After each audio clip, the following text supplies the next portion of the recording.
اور آپ کے ساتھ اس پروگرام میں شامل ہوتا۔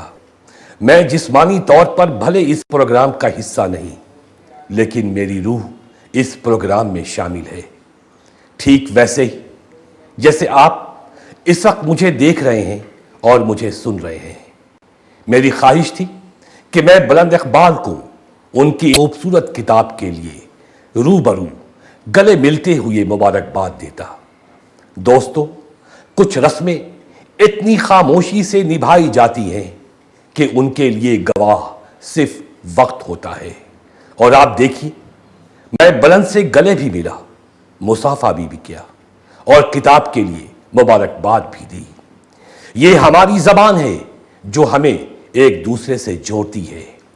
یہ زبان نہ ملک دیکھتی ہے اور نہ سرحد، اور اسی لیے یہ زبان آج ساری دنیا میں سرزمین کینیڈا کو میرا سلام پہنچے کہ ہاں کیسے کیسے اردو سے محبت کرنے والے دوست موجود ہیں۔ میں ان دوستوں کا، ان کی محبت کا شکریہ ادا کرتا ہوں۔ مجھے ایک ہفتے سے وائرل فیور ہے، لیکن یہ میرے دوست بلند اقبال کی محبت ہے کہ انہوں نے آپ کے ساتھ شامل ہونے کے لیے ایک ڈاکٹر کا فرض نبھایا، دوا کی جگہ دعا بھیج دی۔ اور دیکھیے، میں ان قیمتی لمحات آپ کے ساتھ ہوں۔ میں بلند اقبال کو ان کی دونوں کتابوں، میری 51 کہانیاں اور سارے ہی محبت نامے کے لیے مبارکباد پیش کرتا ہوں۔ ان کی اہلیہ کو بھی، حاضرین جلسہ کو بھی، معزز مہمانوں کو بھی۔ اور اسی کے ساتھ میں ایک مختصر سا مضمون بلند اقبال پر پڑھنے کی اجازت چاہتا ہوں۔ بلند اقبال میرا بھائی، میرا دوست اور ایک بلند افسانہ نگار۔ آپ بلند کو جانتے ہیں؟ مجھ سے سوال کیا گیا تھا۔ ہاں، میرے جواب میں اعتماد شامل تھا۔ کیسے؟ نہیں جانتا۔ دیکھا تو ہوگا؟ نہیں دیکھا نہیں، مطلب ملے بھی نہیں۔ پھر آپ کیسے جانتے ہیں؟ اب مسکرانے کی باری میری تھی، ویسے ہی جیسے میں پریم چند کو جانتا ہوں، میر کو جانتا ہوں، اقبال کو جانتا ہوں، پاکستان اور باہر رہنے والے کئی ایسے فنکاروں کو جانتا ہوں جن سے کبھی رابطہ نہیں رہا۔ مگر کیا فرائڈ سیگمنٹ سے ملے ہیں آپ؟ نہیں۔ اس بار میں مسکرایا تھا۔ مولانا سیگمنٹ فرائڈ کو ڈاکٹر بنتے بنتے جانے کیا سوچی کہ علم نفسیات کی باریکیوں پر تحقیق کرنے لگے۔ صاحب، ایک رشتہ روحانی ہوتا ہے، نام سامنے آتا ہے اور دل کہتا ہے یہ اپنا عکس ہے، یہ اپنا ہے۔ اور بلند کا نام جب بھی سامنے آیا، میرے دل نے اعتراف کیا کہ یہ تمہارا چھوٹا بھائی ہے۔ سیگمنٹ فرائڈ بھی ڈاکٹری کے راستے نفسیات کے میدان میں داخل ہوا، اور ہمارے بلند اقبال علم نفسیات اور ڈاکٹری دونوں کو سنبھالے ادب میں وارد ہوئے، اور شروعاتی دور کی چند کہانیوں میں ہی ایک بھائی اور ایک دوست سے زیادہ ایک فکشن رائٹر کے طور پر میرے دل کو فتح کر لیا۔ فکشن اختصار نویسی کا عمل سب سے مشکل ہوتا ہے۔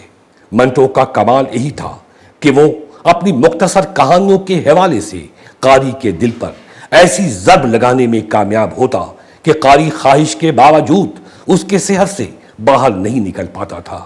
میں نے یہ کمال بہت حد تک بلند اقبال کی تحریروں میں محسوس کیا ہے۔ یہ تسلیم کیجئے کہ کہانیاں بلند اقبال کے لیے محض فیشن یا سکون قلب کا ذریعہ نہیں ہیں۔ اختصار کے فن کے ساتھ جو تخلیقی ذہانت آبشار کی طرح ان کی کہانیوں میں نظر آتی ہے، وہ ان کا ہی حصہ ہے۔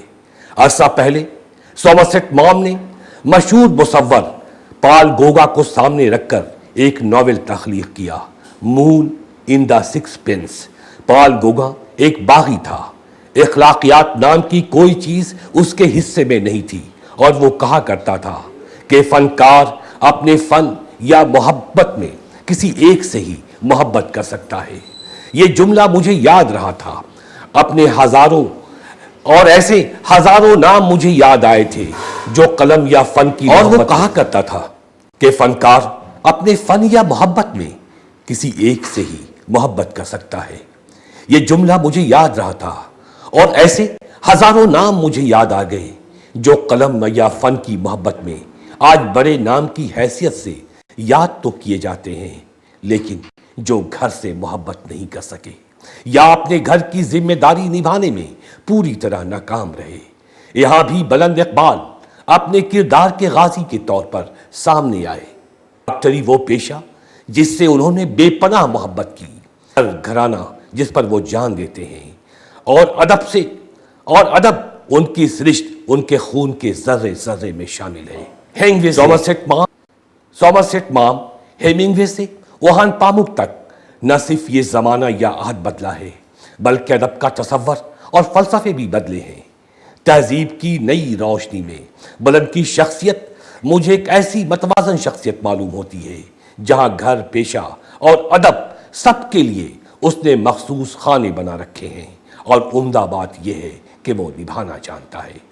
اس تمہید کی ضرورت اس لیے تھی کہ اس کے بغیر بلند کے افسانوں کو سمجھنا آسان نہیں ہے۔ بلند ایک سلجھا ہوا فوٹوگرافر ہے، لیکن وہ اپنی کہانیوں میں چھوٹی چھوٹی جزیات کے ساتھ جہاں فوٹوگرافی کا عمل دہراتا ہے، وہیں وہ یہ بات بھی جانتا ہے کہ کچھ اور چاہیے وسعت میرے بیاں کے لیے۔ وہ جانتا ہے کہ افسانے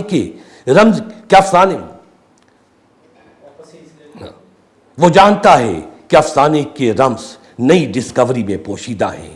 آپ کے پاس حیات و ممات سے وابستہ نئے فلسفے نہیں ہوں گے تو آپ کی کہانیاں ہزاروں لاکھوں ٹن کاغذ کے درمیان کہیں گم ہو جائیں گی۔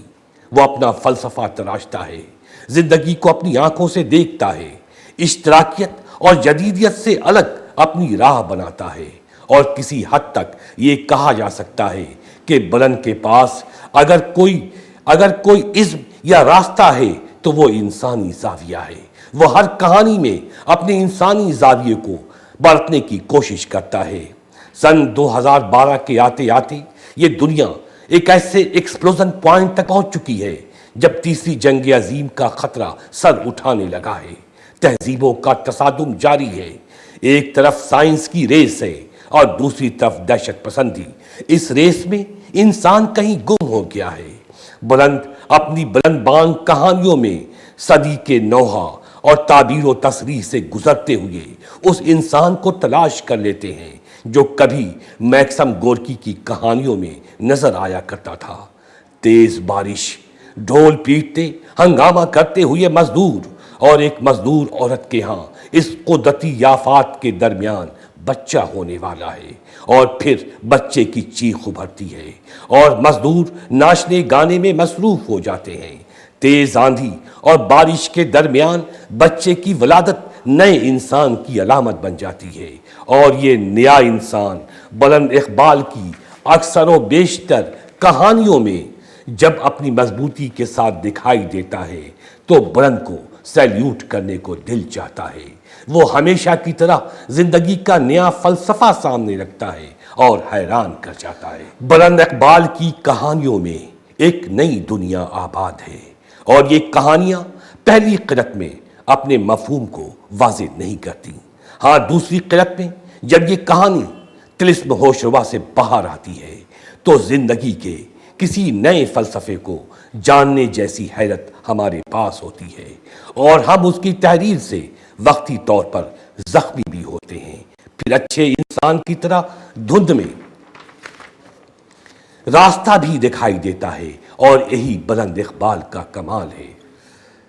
میں اس طرح کے بیکار محض بیانوں میں نہیں الجھتا کہ بلند اقبال میں امکانات ہیں یا بلند اقبال کو ابھی بہت آگے جانا ہے، بلکہ سچ یہ ہے کہ بلند اپنے پاؤں تخلیق کے اس بنجر ریگستان میں رکھ چکے ہیں جہاں قدم رکھنے والے تو ہزاروں ہیں لیکن کامیاب ہونے والے دو چند۔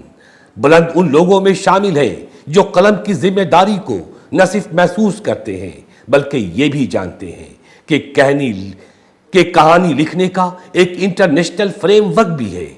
ان کے لیے اس لیے کہانی کے ساتھ کھلواڑ ناممکن ہے۔ ضرورت اس بات کی ہے کہ بلند اقبال کو پڑھا جائے۔ ماڈرن سائنس، ٹیکنالوجی اور نئی تہذیبوں کے درمیان سے وہ اپنی کہانیوں میں کچھ کارآمد موتی تلاش کرنے کی کوشش کر رہا ہے، تو اس کا فائدہ ہماری غریب زبان اردو کو ہی ہوگا، اور بلا شبہ بلند اقبال نے تخلیق کا حق ادا کیا ہے، اور مختصر کہانیوں سے ادب کے اس ایورسٹ کو فتح کرنے کی کوشش کی ہے جہاں بہت کم لوگ جانے میں کامیاب ہوتے۔ تو شاہی ہے، پرواز ہے کام تیرا، تیرے سامنے آسماں اور بھی ہے۔ اور اسی کے ساتھ میں ایک بار پھر بلند اقبال کو ان کی اس نئی کتاب کے لیے مبارکباد پیش کرتا ہوں۔ بے حد شکریہ۔